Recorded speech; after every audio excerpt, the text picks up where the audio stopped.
Экинчи суроо. Мечитке жамаатка кечигип калган кишилер кайра экинчи жамаат түзүп намаз окуулары дурусбу? Кээ бир бурадарлар экинчи жамаат түзүү жакшы эмес. Ар бириңер өзүнчө окугула дешкендерин угуп келебиз. Бул маселеде алымдардын арасында эки ой пикир бар. Ошол эле азыркы биздин заманда чоң ахли сүннат алымдарында ортосунда чоң эки пикир бар.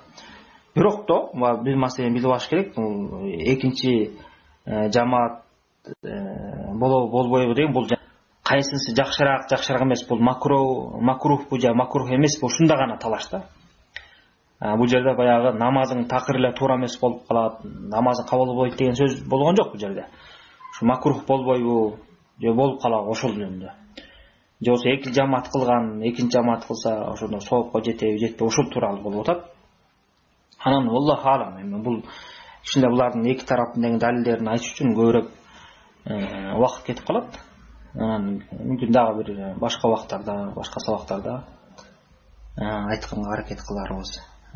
Бирок да Аллаху алам, ошо Ибн Баз рахимахулла ой боюнча жана башка алымдардын ой боюнча экинчи жамаат кылган боло берет деп айтышат. Анткени бул жамаат албетте биринчи жамаат жакшы, экинчи жамаат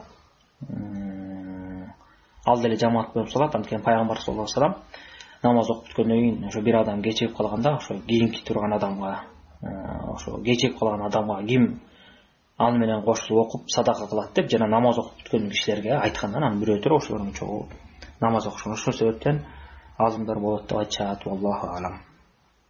Ана эгерде кимде ким экинчи ойду кармаган болсо, өзүнүн ою бул маселеде чоң талашка айландырбаш керек. Аллаху алам.